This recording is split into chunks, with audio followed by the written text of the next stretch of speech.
Give the people what they want. Give the people what they want. Give the people what they want. Your weekly movement news roundup.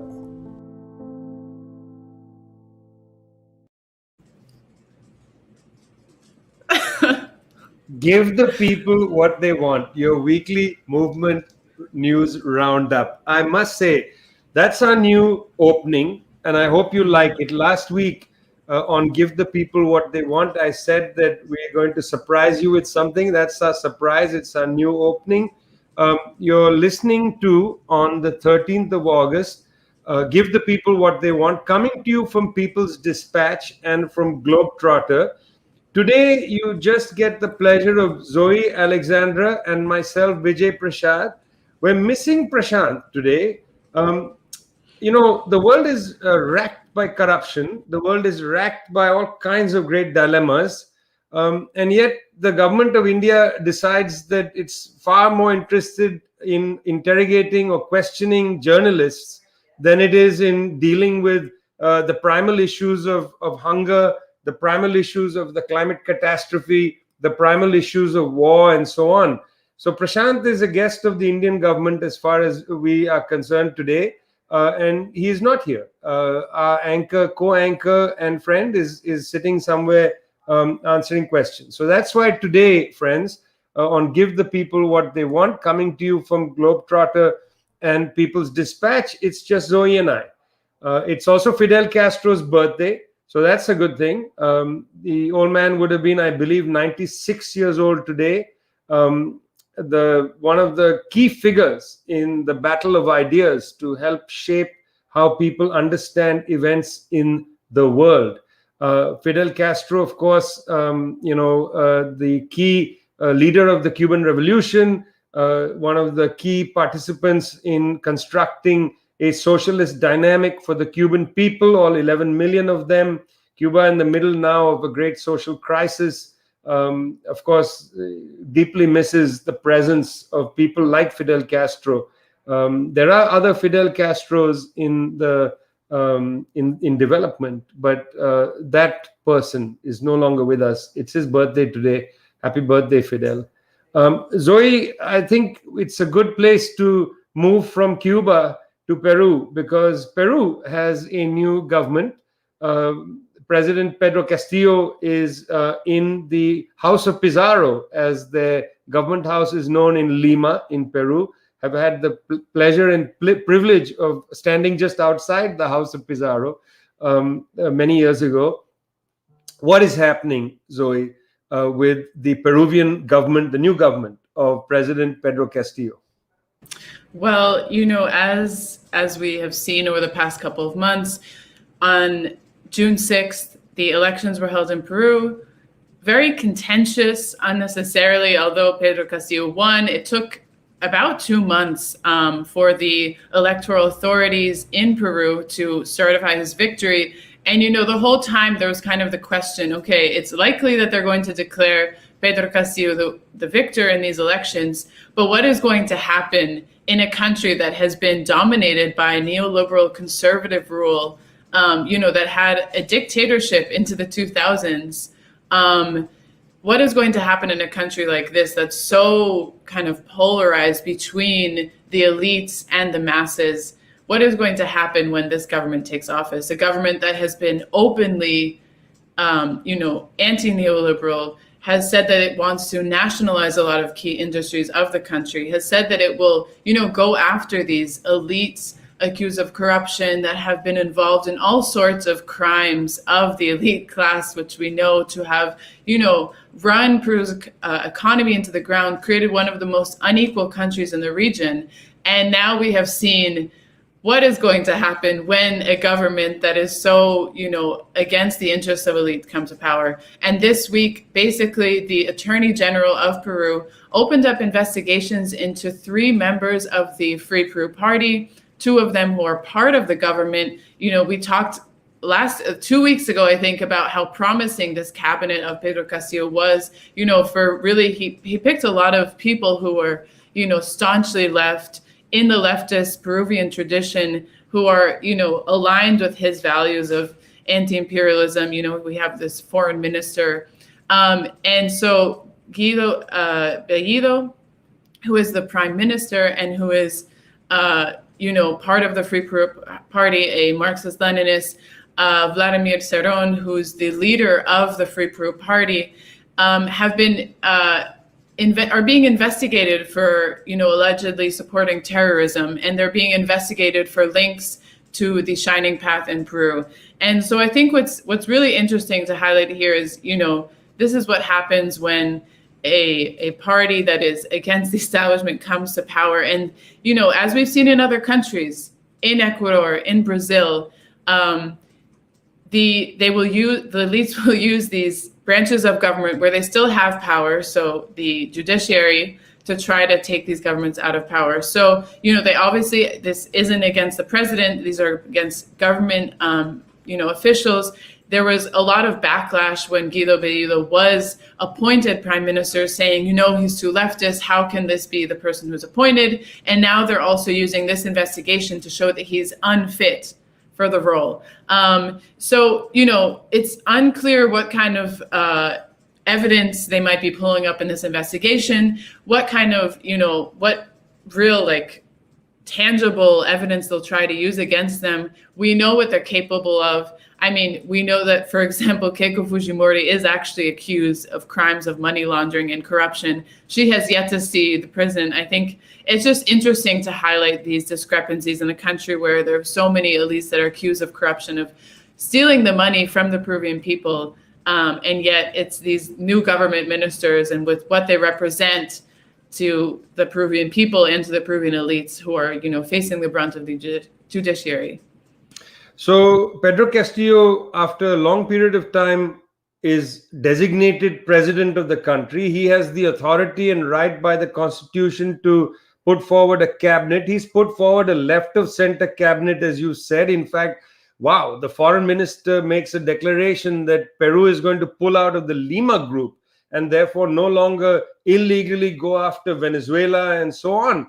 A very interesting development coming from Peru, from St. Lucia, other countries saying we don't want any part of the Lima group, which, as I've said many times, Zoe, should be better named the Ottawa group. And we're going to come back to Ottawa later in the show because Canada is very much in play, I think, in the news now, particularly for us. So the Peruvian government does all these things and then they try to undermine the government. It's very interesting. I mean, government is how old? Just a few weeks old. And yet all these attempts to delegitimize the government take place immediately. So much for democracy. Is that something to say, or is that too much of an editorial statement? So much for democracy. Zoe, the great writer, American US writer Kurt Vonnegut had a phrase he used to use, so it goes. So it goes. I suppose we should end many of our stories with so it goes. Here comes Pedro Castillo, legitimate president of Peru. They're trying to undermine him. So it goes. Well, so it goes in Afghanistan, where the Taliban, itself a coalition of diverse but hard right forces, rushing to take the major cities of Afghanistan, one city after the other. Stunningly, the Afghan state, or whatever has been built up with the assistance of the United States and the British government and others, the Afghan state unable to stem the rapid rush of the Taliban through provinces where it doesn't have a social base. For instance, in northern Afghanistan, Taliban making rapid advances. News reports came last night. I spoke to a colleague in Kandahar who said to me that Kandahar, I think, is now under Taliban rule. Turns out that was a premature statement. On the other hand, Kandahar and the southern cities are in a social base where the Taliban actually has quite great support. The real place to keep an eye on is Mazar-e-Sharif, the city in the north, just south of the Central Asian republics, just south of the Amu Darya, the major river of the north. Mazar-e-Sharif is likely to fall to the Taliban very soon. They're making, again, very quick advances. Such quick advances that the British government has decided to send 600 troops to essentially evacuate British personnel from Kabul. This is a great surrender of the West in the face of the Taliban's onslaught, and there's no other way to look at it. The United States, of course, tried aerial bombardment of cities in the north to prevent Taliban movements, but they are not being successful. The Taliban has built up the capacity to overrun the country. There should be some concern about this because, yes, the West is being historically defeated. This is another Vietnam. But this time it's not the National Liberation Front, it's not the Viet Minh, it's not the communists that are coming to power. It's the hard right. And the Taliban, they are not good fellows. I feel uncomfortable ending this segment with "so it goes," Zoe, because so it should not go. Now, the question, what are the alternatives? What might happen? I've been speaking with Pakistani leaders from the Northwest frontier provinces, and at People's Dispatch and Globetrotter next week, most likely, I'll run an interview with Mohsin Dawar of the PTM, a party of the Waziristan area. Mohsin Dawar making the point that the Pakistani government must stop supporting the Taliban. The grandson of the great leader of the Khudai Khidmatgars, Badshah Khan, his grandson, now a leader of a major political party, the Awami Party in the northwest frontier region of Pakistan, also saying he wants the Pakistani government to stop meddling. Well, both both the grandson of Khudai Khidmatgar leader Badshah Khan, Wali Khan's descendant, both he and Mohsin Dawar making the point that a Taliban government in Kabul is going to exacerbate tensions in Waziristan. It's going to create more chaos. These are men of the left, Mohsin Dawar and so on. These are people who have a socialistic orientation. They don't want a hard right government in Afghanistan. We're in a very, very perilous state looking at the great Hindu Kush knot, that region of Afghanistan, Central Asian states, and so on. The descent into chaos that took place about 30 years ago continues. There is a straight line between US funding of the Mujahideen in the 1990s and what we see today. Ghastly elements led by Gulbuddin Hekmatyar, Burhuddin Rabbani, and so on. Those elements continue in today. It's not enough to look at this from the perspective of the US must withdraw, the US must not withdraw, and so on. The US policy has destroyed a lot of the potential in Afghanistan. And as reporters, as people who follow these things, we're constantly on the lookout for humane politics in Afghanistan. Those social forces exist. I interviewed Hila Najibullah, the daughter of the last left-leaning president of Afghanistan, Muhammad Najibullah. And she told me that there are lots of forces that exist, but they sit underground. They're too scared to put their heads above ground. After the United States tried to fashion a government in 2001, the same thing was said by these social forces. The more left-leaning, humane people said they were too scared because the US government colluded with the Mujahideen's descendants in the Loya Jirga and so on. Not allowing women to have a real role. It was all lip service. We're in a difficult state for Afghanistan. We'll be keeping an eye on this from Globetrotter, from People's Dispatch, because this is an important story, the story of Afghanistan. Now, talking about the West and its intervention in other countries, for a long time, there's been great consideration, great worry about Saudi Arabia's war prosecuted alongside United Arab Emirates in Yemen, Saudi wars in other countries as well. There's been a political attempt to stop arms sales from Canada, to stop arms sales from the United States, to stop arms sales from the United Kingdom. A lot of political pressure in these countries. BAE Systems not to sell sophisticated weaponry to the Saudis, being used against largely defenseless Yemeni people and so on. Justin Trudeau fashions himself, of course, as a great champion of liberalism. Canada once more in the spotlight, wanting to arm the Saudis. What's going on there, Zoe, with Justin Trudeau, Saudi Arabia, and weapons? Well, yes, our darling Justin Trudeau has once again revealed himself to really be nothing more than this kind of liberal facade, because really what he's been doing in Canada in their foreign policy, but also domestically, has been really continuing the conservative agenda. I think the case of the weapons sales to Saudi Arabia is really telling just about this, real facade of what Canada's role is in the international stage. You mentioned, the Lima Group should really be called the Ottawa Cartel. Canada is the second largest arms exporter to Saudi Arabia after the United States. And these arms have been used in Saudi Arabia's war against Yemen. And just to remind people, the war against Yemen is a humanitarian catastrophe that has been recognized, by all international bodies, the UN. I mean, the UN has stated that more than 80% of the country's population is dependent on international humanitarian aid. However, Canada says that they halted their weapon sales to Saudi Arabia at one point after the assassination of journalist Jamal Khashoggi in 2018, and then they resumed them in 2020. Saying that there was no substantial risk to human rights violations taking place. So I think this is interesting, just given the sense that we know that it's a humanitarian catastrophe in Yemen. We know the numbers. We know that there are, millions of people who have been displaced, who are starving, who are suffering from malnutrition. Airstrikes have been carried out at civilian locations. Really the reports from Yemen are truly harrowing. And Canada, which, does champion itself as a defender of human rights, of, the more calm, cool-headed law and order internationally, as opposed to its counterpart in a lot of ways, the US, is really not going by these, their alleged morals. So I think it's quite tragic, just because the offensive against Yemen continues.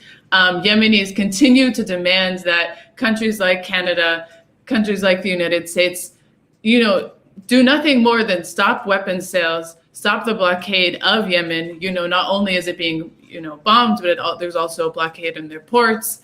And even within Canada, rights groups have been demanding that the government stop these weapons sales. They've been, mobilizing and telling the government to, respect these values, and it has not done that. So just another blunder on the record of Justin Trudeau. As we've reported in prior episodes, it's also dealing domestically with this, quite horrific issue of the mass graves of Indigenous people, of Indigenous children in residential schools. So when we're speaking about Canada, we must remember that this country is, also involved in imperialist crimes, both at home and abroad. You're listening to Give the People What They Want. If you joined us from the beginning of the show, you would have seen that we now have a fantastic opening montage of our voices and so on, with a drawing of our logo, and it looks lovely, and happy that we have it. Of course, it has the voice of Zoe, of me, Vijay, Zoe from People's Dispatch, me, Vijay from Globetrotter, and the voice of Prashant from People's Dispatch. Prashant is not here today because, as I mentioned at the top of the hour, Prashant is a guest of the Indian government as we are on air, key co-anchor of the show. Well, here we go. We have a new report from the Intergovernmental Panel on Climate Change. Before I get to that report, friends, terrible forest fires across the Mediterranean. You would have seen the forest fire reports from Turkey, horrendous fires, not known to people in that region. Of course, Mr. Erdogan, who comes himself from a part of Turkey where it is famous for the production of tea, Mr. Erdogan decides to go to the people distressed by the forest fires and gives them packets of tea, sachels of tea, reminding me of when Mr. Trump, then President of the United States, went to Puerto Rico, which struggled with the aftermath of a hurricane, and took rolls of paper towels and threw it at people, as if to say, here, look what we're giving you, paper towels for a hurricane. Mr. Erdogan, here is tea bags for the hurricane, for the forest fires. Similar kind of attitude, callous attitude to people. Well, in the Kabyle region of Algeria, We get reports now that about 69 people have been killed in the forest fires, which are devastating Algeria. 25 of them are army men who went up there to try to fight the fire. It's staggering what is going on in the Mediterranean region. The whole basin is being taken hold of by these forest fires that stretch from Turkey at one end and Greece across the Balkans into Italy, Spain, Algeria. It's a very devastating thing. Well, why are these things occurring? The new Intergovernmental Panel on Climate Change, the IPCC, which last reported in 2013, has released a devastating report. In this report, the 234 internationally acclaimed scientists, listen, friends, the IPCC is a body of 234 internationally acclaimed scientists who come to the evidence with a clear-headed sense of where we are. They've looked at the data, they looked at models. In 2013, they already warned that the planet was in great peril. In 2021, in their new report, they say that time is running short because we're going to live with a hell on earth. The phrase from the climate scientists and others, different kinds of scientists, is that we will live in a hell on earth. This is a very strong statement that comes, from the climate scientists. A hell on earth. They say that we will peak at 1.6 degrees Celsius above pre-industrialization levels shortly after 2050. This is catastrophic already, that by 2050, I want to remind you, we are in 2021. That means that in 9 years, we'll be in 2030. In 29 years, we will be at 2050. In 29 years, the life of a young adult. In 29 years, the planet will have warming of above 1.5 degrees centigrade. This is catastrophic. But they also say, under the current emissions, very high emissions scenario, warming would reach 3 degrees Celsius by 2060. 3 degrees Celsius in 39 years. And then by 2100, by the year 2100, it could get to 5.7 degrees centigrade at this rate. Friends, consider this. We are worried about the 1.5 degree threshold. They are now telling us in the year 2100, it could get to 5.7 degrees Celsius. 5.7 degrees Celsius is the annihilation of human beings. It is the extinction of most of life on the planet Earth. I want you to keep that in the front cortex of your head. 5.7 degrees Celsius, that is extinction. Forecast by these scientists, looking at available data by the year 2100. Now, you might say they are being alarmist and so on. They are being alarmist. On the other hand, what are we looking at? What is the evidence from which they derive this? The evidence is in Algeria. The evidence is in Turkey. The evidence is in heat, in models that show extreme heat waves, catastrophic floods, rapid melting of Arctic ice and the permafrost. Heat waves experienced now, record heat waves around the world, catastrophic flooding. We saw this in Germany. We saw this in China. Catastrophic flooding, rapid melting of the Arctic ice and permafrost. They are now telling us, and I have not been there to see it with my own eyes, but they are telling us that you can circumvent the Arctic waters without an ice cutter ship. The prow of an ordinary large ship can crack through the ice. The ice is weakened, deeply weakened, existentially weakened. The ice is facing an existential threat. It can become extinct. This is a very serious issue for the planet. Very, very serious. I hope that governments around the world take this seriously. Meanwhile, the administration of Mr. Joe Biden has informed the Organization of Petroleum Exporting Countries to increase oil production. The IPCC report comes out. The first statement from the Biden administration to the oil exporting countries is increase oil production, because we want to keep prices of oil down so that the pandemic the recession that's taking place will be circumvented. Bear this in mind, friends. We've got this report from 234 climate scientists endorsed by the UN protocols of various kinds or the other. We have this report which says, be careful, we can be extinct by 2100. And then the United States government says, pump more oil.